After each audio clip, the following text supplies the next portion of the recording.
Word up, everybody. Welcome to Word of the Day with Comedians. I'm your host, Dead Air Dennis Maller, and joining me on the program today, helping me select our words and our sentences, is comedian, editor, writer, and good friend here in Boston, Anthony Scibelli. How are you doing, Anthony? Hey, Dennis. Thanks for having me. So your word of the day today will be, I hope I say this right. If I mispronounce anything or if I spell something wrong, just keep in mind that I went to 6 years of community college and didn't graduate. Nice. Palingenesis is our word of the day. Palingenesis. Let's make sure I'm pronouncing that correct. And let's get a pronouncer.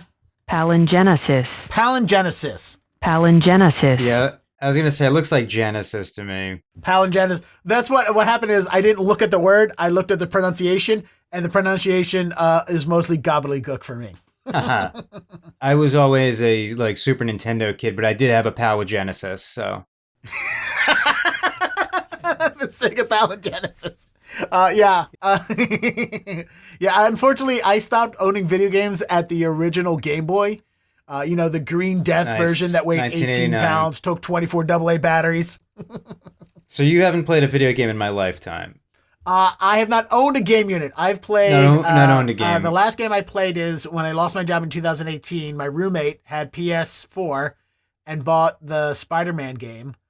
And I played that every night in the middle of the night for 6 hours until I beat it while I was unemployed. I think we've all been there. And Palingenesis means rebirth or regeneration. So it is kind of like a video game where you have extra lives and extra respawning and Palingenesis. I guess that makes sense. The green mushrooms are Palingenesis.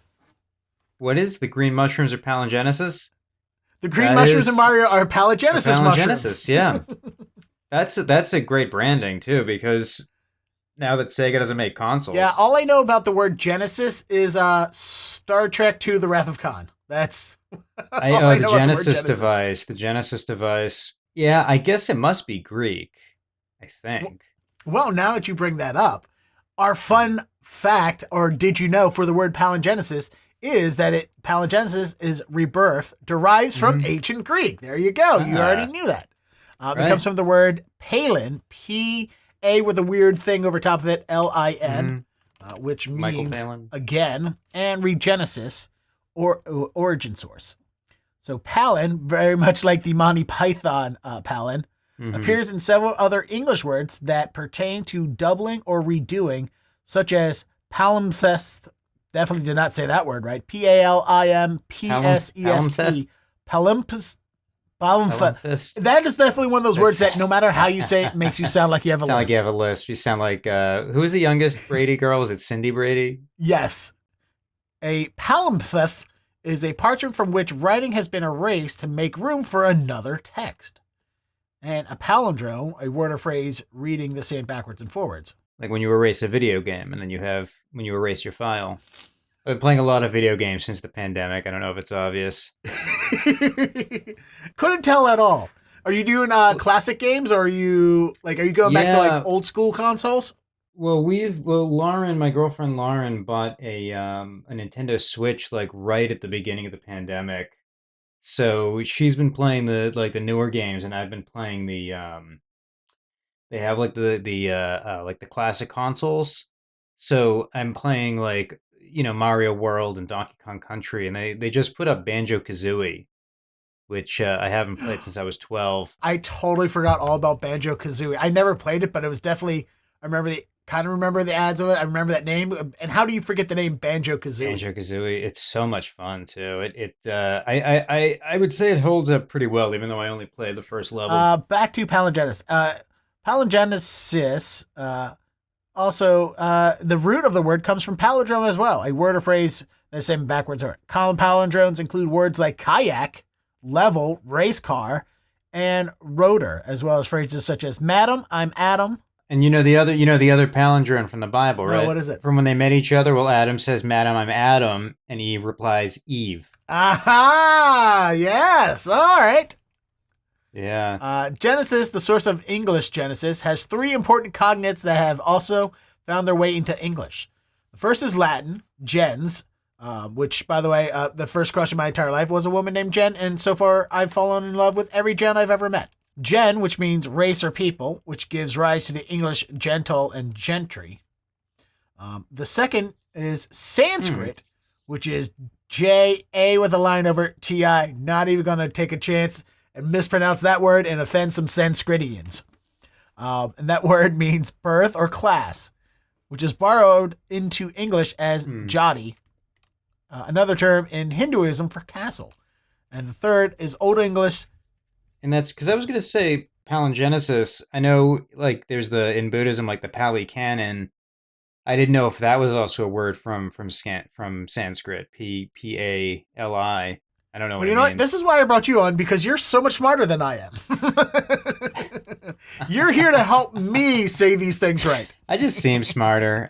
I'm like stand-up comedy smart, or it's not really smart, but it's not smart. It's overanalyzing and remembering things entirely too obsessively. Yeah. It's remembering things is really what it is. And then finally, the third is Old English gecynd, G-E-C-Y-N-D, gecynd, which is nature, race, or origin, which exists today as kind of a class or group of people.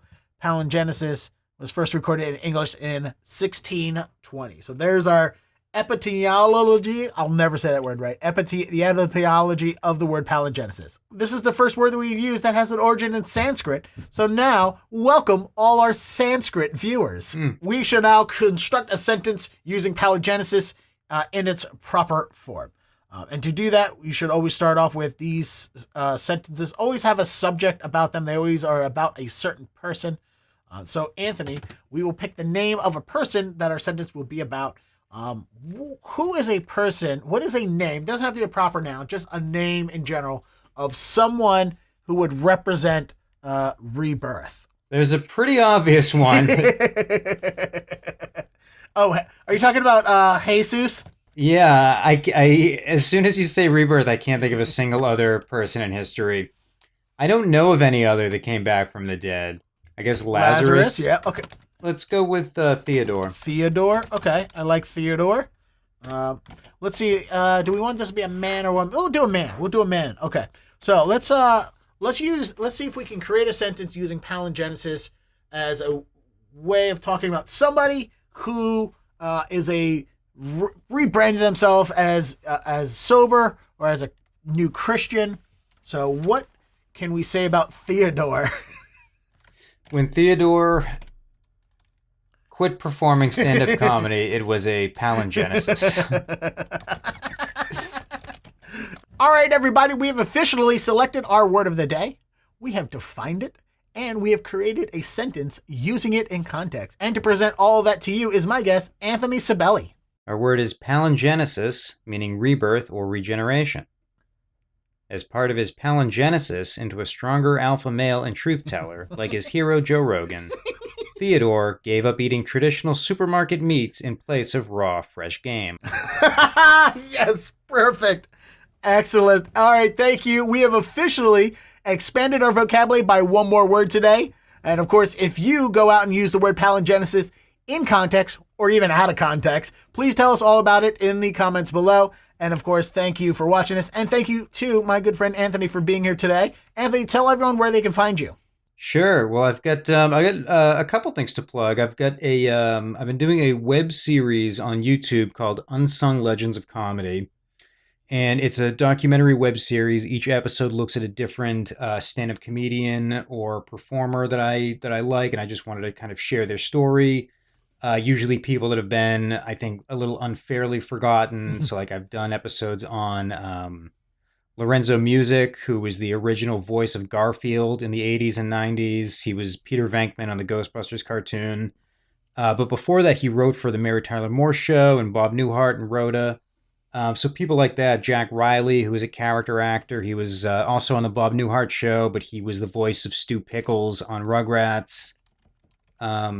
So it really goes, all over. I did one on the Ritz Brothers, who were a vaudeville comedy team who did movies in the 30s.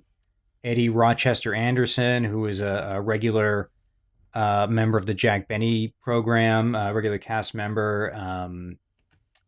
And yeah, so I've done 25 episodes of those. Those are all on YouTube, Unsung Legends of Comedy.